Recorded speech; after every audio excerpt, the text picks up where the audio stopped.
नमस्कार दोस्तों, स्वागत है आपका मेरे YouTube चैनल किताबों की दुनिया में। इस चैनल पर मैं किताबों से संबंधित जानकारियाँ शेयर करता हूँ।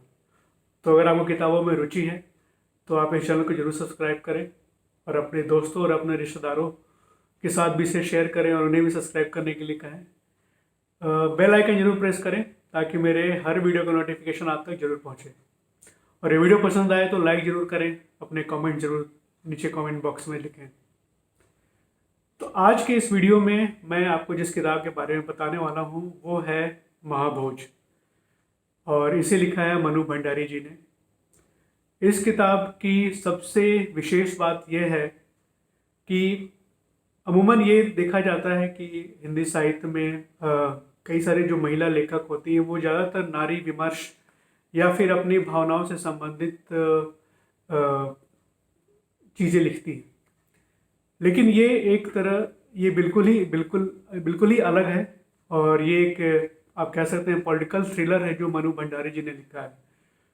तो अगर आपको पॉलिटिकल थ्रिलर में रुचि है तो इस किताब को आपको जरूर पढ़नी चाहिए। चुनाव का समय चल रहा है और भारत में चुनाव एक महाभोज से कम नहीं होता है।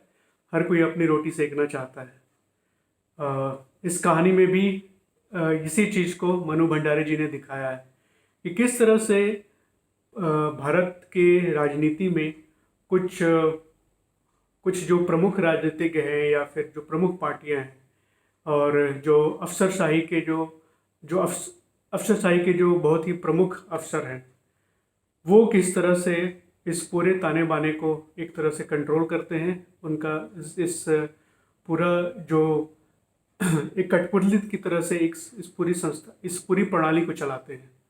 यही चीज़ इसमें महाभोज में मनु भंडारी जी ने बताया है। कहानी की शुरुआत होती है समाज के एक खास वर्ग के एक नौजवान युवक की मृत्यु हो जाती है और उस क्षेत्र में उपचुनाव होने वाले होते हैं। तो वो उस युवक की जो मृत्यु होती है, युवक का नाम होता है विशु, वहाँ के लोग उसे विशु बुलाते हैं। उसकी मृत्यु उस चुनाव के लिए एक महाभोज का काम करती है। हर पार्टी उस मृत्यु को बचाने में लगी हुई है। जो विरोधी पार्टी है वो सत्ता पार्टी पर इल्ज़ाम लगा रही है कि उन्होंने ही इसे मरवाया है, और क्योंकि ये एक गरीब घर से है या फिर एक गरीब समाज से आता है तो सत्ता पार्टी को उनकी कोई फिक्र नहीं है, और वो उनसे और ये जो था वो सत्ता पार्टी के खिलाफ बोलता रहता था, तो उन्होंने ही मरवाया है।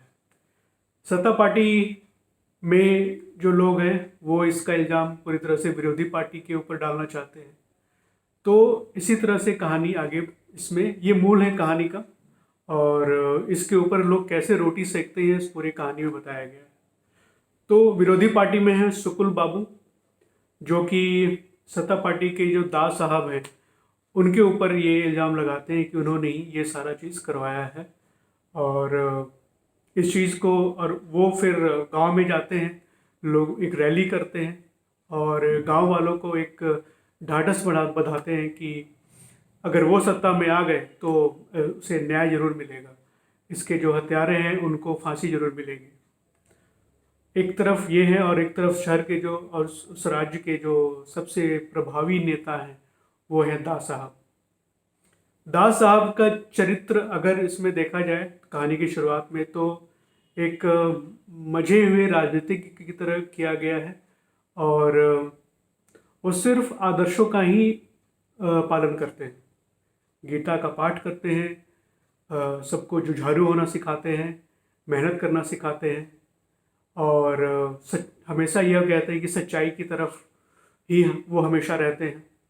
दूरदृष्टि उनके पास है, एक राजनीतिक दूरदृष्टि उनके पास, इसलिए सभी उनसे जुड़े हुए भी हैं।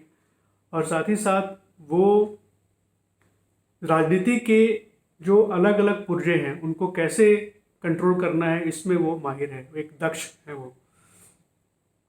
तो दास साहब जो हैं वो इस चीज़ को भाप जाते हैं कि विरोधी पार्टी इस मौत का जरूर फ़ायदा उठाएगी, और तो इसको दबाने के लिए वो क्या कहते हैं कि एक निष्पक्ष जांच होनी चाहिए।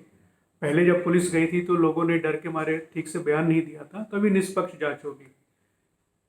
फिर दास साहब ने बड़ी चतुराई से एक अखबार निकलती है उस अखबार के जो मालिक हैं, मशाल, उनके जो मालिक हैं उनको बुलाते हैं और इशारों इशारों में कहते हैं कि आप ये कैसे कह सकते हैं कि ये हत्या है, आत्महत्या भी तो हो सकती है, अभी जांच की रिपोर्ट तो पूरी तरह से आई नहीं है। तो अखबार के जो मालिक होते हैं दत्ता साहब, वो कहते हैं कि बस सारे जो सबूत हैं, जो लोगों के जो गांव है, वो सब उसी तरफ इशारा कर रहे हैं कि किसी ने हत्या ही हुई है। तो फिर दास साहब बात को पलट देते हैं, बोलते हैं कि आपको ज़्यादा कागज़ चाहिए। तो ये उस ज़माने की बात है जब अखबारों को कागज़ के लिए भी ज़्यादा से ज़्यादा कागज़ लेने के लिए परमिट लेनी पड़ती थी, अगर वो ज़्यादा कागज़ इस्तेमाल करना चाहते हैं तो, और लाइसेंस एक तरह से मिलता था।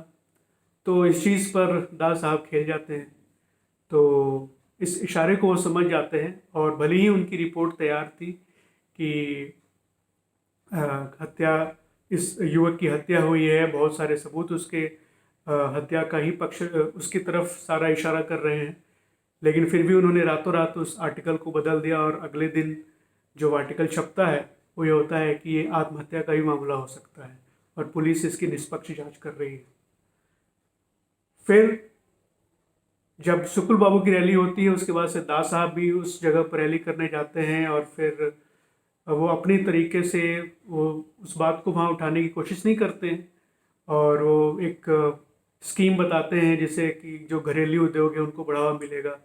लेकिन वहाँ पर कुछ जो विशु के जो दोस्त थे,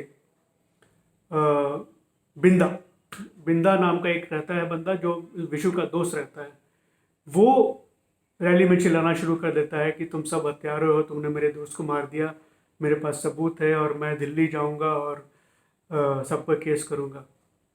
दास साहब अपने नज़दीकी लोगों से बोलते हैं कि इसके बारे में पता करो, ये कौन है, क्या है।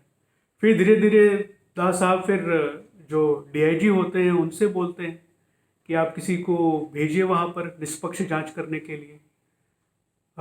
डीआईजी साहब ने एक ईमानदार इंसान इंस्पेक्टर को वहाँ पर भेजते हैं, एसपी को भेजते हैं वहाँ पर निष्पक्ष जांच करने के लिए उस गांव में। वो खुद सारा बयान लेते हैं और बयान लेते लेते उन्हें पता चलता है कि ये आत्महत्या का मामला नहीं है, ये हत्या का ही मामला है। वो रिपोर्ट देते हैं और लेकिन फिर दास साहब और डीआईजी में बातचीत होती है कि एसपी से ने जो बयान वो जो लिखा है उसमें वो जो एक प्रैक्टिकलिटी होती है एक पुलिस में, उस तरह से उन्होंने नहीं बनाया है और उन्होंने ठीक से काम किया नहीं है। वो अच्छे इंसान हैं लेकिन ज़रूरी नहीं कि वो योग्य होंगे ही। रिपोर्ट को बदल दिया जाता है और फिर अंत में ये दिखाया जाता है कि डीआईजी साहब जो है वो पार्टी कर रहे हैं, वो शायद कमिश्नर बनने वाले थे पुलिस के, और जो चुनाव, और ये बात साबित हो जाती है कि विशु जो है वो उसने आत्महत्या की है। और अंत में ये भी दिखाते हैं कि जो एसपी साहब थे वो बिंदा से भी बिंदा की बातों से प्रभावित हो जाते हैं, तभी उन्होंने रिपोर्ट में बनाया भी था कि उसने आत्महत्या की थी। लेकिन अंत में वो देखते हैं कि वो भी ट्रेन में जा रहे होते हैं और बिंदा ने जो सबूत इकट्ठा किए थे कि विशु की मौत एक हत्या थी, आत्महत्या नहीं थी, इस चीज़ को वो दिल्ली ले जाने की कोशिश करते हैं, वहाँ पर रिपोर्ट बनाने की तैयारी करते हैं। तो ये कहानी है, आप जब इसको पढ़ेंगे तो समझ में आएगा कि किस तरह से एक पॉलिटिक्स में जो कुछ ऐसे नेता होते हैं जो उनकी जो छवि होती है वो बहुत ही आदर्शवादी छवि होती है, लेकिन अंदर ही अंदर वो किस तरह के दांव पे चल रहे होते हैं और चीज़ों को घुमाते हैं। जब वो सत्ता में रहते हैं तो अपने पावर का इस्तेमाल करते हैं और चीज़ों को घुमाते हैं और सब चीज़ों को अपने तरफ अपने पक्ष में करने की कोशिश करते हैं, सबको मिला के चलते हैं। और समाज में कई सारी ऐसी चीज़ें होती हैं जिनसे इनको कोई फ़र्क नहीं पड़ता है, और न सत्ता पार्टी हो या विरोधी पार्टी होती है उनको कोई फ़र्क नहीं पड़ता है। करप्शन इतना ज़्यादा हो चुका है कि उनके लिए सबसे प्रथम है कि सत्ता कैसे पाना है। तो इस चीज़ को बहुत ही अच्छे से इस कहानी के द्वारा मनु भंडारी जी ने उजागर किया है। इसके काफ़ी जो संवाद है लोगों के बीच में वो बहुत ही गहरे संवाद हैं, आप पढ़ेंगे तो बहुत अच्छा लगेगा आपको। तो ये थी महाभोज की छोटी सी एक संक्षिप्त में एक चर्चा। आपको ये वीडियो कैसा लगा आप ज़रूर बताइएगा, और किताब भी पढ़िएगा, ज़रूर बताइएगा किताब को कैसी लगी। और नीचे कमेंट बॉक्स में अपने राय ज़रूर दीजिएगा।